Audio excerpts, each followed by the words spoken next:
Welcome to Outlaw Woodworking. You know, one of the most important things when you're building Euro-style cabinets is your edge banding. And in my case, I'm using all pre-finished maple, so right here I have pre-finished maple edge banding. And I don't have an edge bander, so I basically have 5 tools. I have this Rockwell clamp that I use. I have these flush cut cutters by FastCap, and these are a flush cut cutter. And then the trimmer that I use is also made by FastCap, and it's basically an edge trimmer. And then I use a little roller to make sure that I've got it glued down really good. And then one of the critical things that I use on almost every single piece is I use this little file. And then of course I have my iron that I stole from my wife, and I run it on high.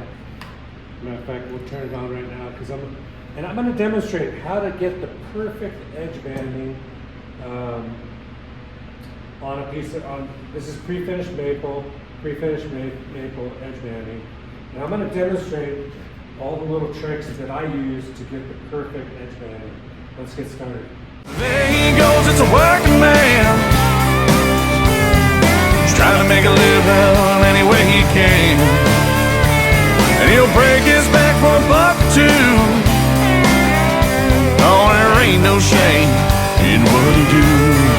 Oh, work it out. Okay, now in my case, the first thing we're going to do is we're going to look at our piece. You know, a lot of times you have your chance to have where this is on the bottom and this is on the top, so you kind of inspect your edges. And if there's any, like right here, you have a little bit of tear out on the bottom of this, so I know that I'm gonna have this on the bottom. And over here is perfect. There's no tear out. It's really cut really clean. So I'm gonna go ahead and flip it to the really good side. I'm gonna clamp it down. Now here I've got my edge banding on a roll, so I can just reel it out. It doesn't always reel out perfectly, but now I'll leave about 1 inch on each side. I'll go ahead and cut it. Now I've already got my iron. It's already hot. Now it automatically shuts off when it gets too hot on top of this. And what I like to do, now I purposely have a piece of zip tie here, and I'll keep the cord on this side of the iron, because if you just have the cord back here, it could grab on and it could lift up your thing. So I put a little zip tie on there, and then I keep the cord on this side. Now what I'll do is I'll hang it over about 1 inch, and I use my fingers to kind of keep it even on each side, and then I'll start ironing. Now I'll run it up, and now I know that it's pretty even on each side. Now it can move on you, but when it's hot, you can move it right back if it should move to one side or the other. Now I will iron this. I'll go back and forth. You got to learn your particular iron, because some irons get hotter than other irons. So you kind of have to, you know, so now right now mine is just shut off. Now I'll take one more little pass with it shut off, pressing down. Then I'll come over and get my roller. I'll roll it, and I'll try to get as close to the edge as possible. And I'll roll it a couple times. That's about it right there. Now what I'll do is I'll pull it out of the clamp, and I inspect the edges right under here. Now sometimes I'll hold down the edge a little bit, just for a couple seconds, because it tends to sometimes be lifting at that edge. So I'll put a finger on each edge, hold it there. You don't need to hold it very long. That's probably long enough. Now you can see that I have even penetration all across the top on both sides. Now what I'll do is, obviously your edge banding, you know, sometimes 50 pieces at one time. So I'll take this piece and I'll actually take it over to my bench, and I'll set it down but I'll set it with the edge banding out. And then the next piece, I'll alternate and stack over here. And basically, that's how I'll iron them, make sure that the ends are real good. And I'll set them off to the side for 10 or 15 minutes to let them dry before I go on to the next step. Once they're fully cured, like here's another piece that's already ready to go, and everything looks really good. Now this has been cured for more than 15 minutes.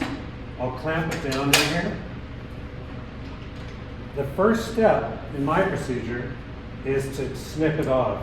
Now what I've learned, so when you're snipping off, if you're holding it up and you snip off, your bottom part of the blade could pull up on your edge banding. So what I do is I lay the front part of my snips, my flush cut, I lay it on there, and then I'm snipping, and I'm not putting any pressure going up. Then I'll come over and I'll do the same thing. So I'm laying it on the top and I snip it off. So I'm avoiding pulling up on the edge banding, because you know, even though this thing's cured for a long time, sometimes you can pull it up, and I've done it myself. Now my next step, so once I've snipped them off, now they're never perfectly flush. So I can feel a little bit there.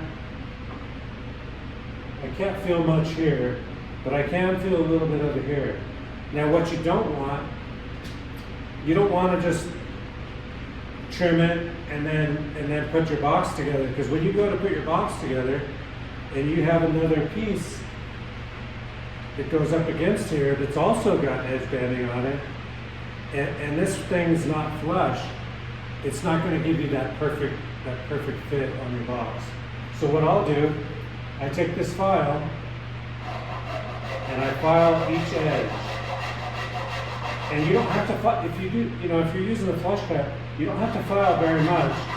I usually just file, and then I'll run it up like that to see if I can feel that edge banding. And now once you can't feel it at all, and you really can't, there's no visible edge, then you go over and file your next side.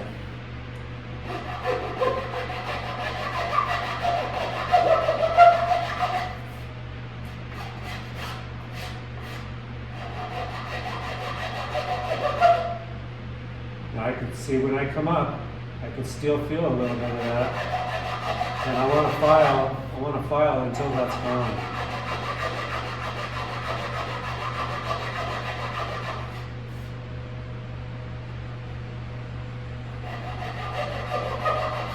Okay, now that's perfectly filed on each side where it's perfectly flush. My next step is to take the fast cap trimmer, and I actually ordered another one of these because I dropped it and it broke. I might be able to hot glue that, but it still works really good. Obviously I've made this particular one right here, I've probably made 50 drawers with it already. But it can still be used for quite a while. Now, my procedure with this, and I've learned this just from doing one after another. There's no reason to make a whole bunch of passes with this. Basically, I lay it down there nice and flush on top. It's got a couple of ridges here. You lay that on top of the edge banding. I'll give it a pretty good squeeze, and then I'll hold the front, and then I'll just make one smooth pass across this way. And then I'll repeat the same process going the other way. And that's it. I don't do any more. I make that one pass there, and then I grab where it left off here, and I'll make this second pass. And let's see how it looks. Now you can see, I don't know if you can see up close, but to me that is the perfect edge banding. I mean, it is edge banding, so it has a certain look to it, but that is about as smooth as I can get it. Yeah, anyway, I've got about I don't know, 50 of these pieces about this size to do today. So I thought, you know, it's a rainy day, and I thought I would demonstrate how I do it with just these 5 tools. Now they do make really bitchin' edge banding machines where you have your roll inside the machine. You just take your wood, you stick it in there, and it flies through. It hot glues it and presses it on there and trims it all at the same time. So if you have a production cabinet shop, you can get by with this for a long time. And you know, I'm building my own kitchen, so there's no reason for me to own an edge bander. And people have been doing it this way for, you know, many years and getting by just fine. Anyway, those are the tools I use to create the perfect edge banding for me. Let me know in the comments, if you're a cabinet guy and you do the same, let me know in the comments your procedure. And anyway, thank you very much for watching. I would like to say thank you to everybody that's subscribed over the years. It does help me out on the channel. And I just recently hit 5,000 subscribers, so I was actually pretty proud of that. Even though, you know, I don't do it for the money, it's just fun for me. And it's kind of a way to give back all the stuff that I get out of YouTube. You know, anytime I want to find out anything, I basically go to YouTube and there's a video how to do something. So this is kind of my way of giving back. Anyway, thank you very much, and I'll see you next time. Later. There he goes, it's a working man. He's trying to make a living any way he can. And he'll break his back for $1 or $2. Oh, there ain't no shame in what he do.